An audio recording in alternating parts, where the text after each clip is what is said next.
ദർശന ന്യൂസിലേക്ക് സ്വാഗതം. വാർത്തകൾ വായിക്കുന്നത് റിയ ബാബുരാജ്. ഓവറോൾ ചാമ്പ്യന്മാരായ പാരാ സ്വിമ്മിംഗ് താരങ്ങൾക്ക് തൃശൂർ സ്പോർട്സ് കൗൺസിലിന്റെ ആദരം. 10ാമത് കേരള സ്റ്റേറ്റ് പാരാ സ്വിമ്മിംഗ് ചാമ്പ്യൻഷിപ്പിൽ ഓവറോൾ ചാമ്പ്യൻഷിപ്പ് നേടി തൃശൂരിന് അഭിമാന നേട്ടം സമ്മാനിച്ച 20ഓളം പാരാ സ്വിമ്മിംഗ് താരങ്ങളെ തൃശൂർ ജില്ലാ സ്പോർട്സ് കൗൺസിൽ ആദരിച്ചു.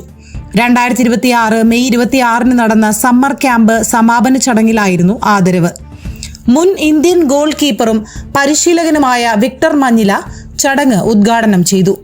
ജില്ലാ sports council president Shri Sumesh, secretary Shrimati Smitha എന്നിവർ ഉൾപ്പെടെ കായിക സാമൂഹിക രംഗത്തെ നിരവധി പ്രമുഖർ ചടങ്ങിൽ പങ്കെടുത്തു.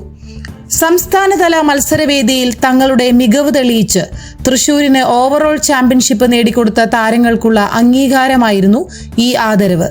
കഠിനാധ്വാനവും ആത്മവിശ്വാസവും കൊണ്ട് നേട്ടങ്ങൾ കൊയ്ത ഭിന്നശേഷിക്കാരായ കായിക താരങ്ങളെ വേദിയിൽ അനുമോദിക്കുകയും ഉപഹാരങ്ങൾ നൽകി ആദരിക്കുകയും ചെയ്തു. ആദരവ് ഏറ്റുവാങ്ങിയ ശേഷം sports association for differently abled of തൃശൂരിന്റെ president reverend father Solomon Kadambattuparambil CMI Thrissur sports കൗൺസിലിനോടുള്ള നന്ദി രേഖപ്പെടുത്തി. ഭിന്നശേഷിക്കാരായ കായിക താരങ്ങളെ എന്നും ചേർത്ത് നിർത്തുകയും അവരുടെ കഴിവുകളെ അംഗീകരിക്കുകയും ചെയ്യുന്ന സ്പോർട്സ് കൗൺസിലിന്റെ പിന്തുണ വലിയ പ്രചോദനമാണെന്ന് അദ്ദേഹം പറഞ്ഞു. തുടർന്നും ഇത്തരം പിന്തുണയും സഹകരണവും ലഭിക്കട്ടെയെന്നും അദ്ദേഹം ആശംസിച്ചു. ചടങ്ങിൽ swimming coach Shri Elson, Darshana service society coordinator Shri Jijo, Rajani Francis, Rahman Mundodan എന്നിവർ സന്നിഹിതരായിരുന്നു.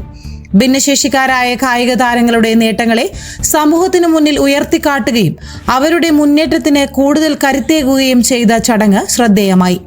തൃശൂരിന്റെ കായിക രംഗത്ത് പാരാ സ്വിമ്മിംഗ് താരങ്ങൾ കുറിച്ച പുതിയ വിജയഗാഥയ്ക്ക് ലഭിച്ച ഈ അംഗീകാരം ഭാവിയിൽ കൂടുതൽ നേട്ടങ്ങളിലേക്കുള്ള പ്രചോദനമായി മാറുമെന്ന് ചടങ്ങിൽ പങ്കെടുത്തവർ അഭിപ്രായപ്പെട്ടു. വാർത്തകൾ നൽകുന്നത് പിയൂസ് കോട്ടപ്പുറം, ദർശന ഭവൻ, മരിയാനഗർ, ഒല്ലൂർ.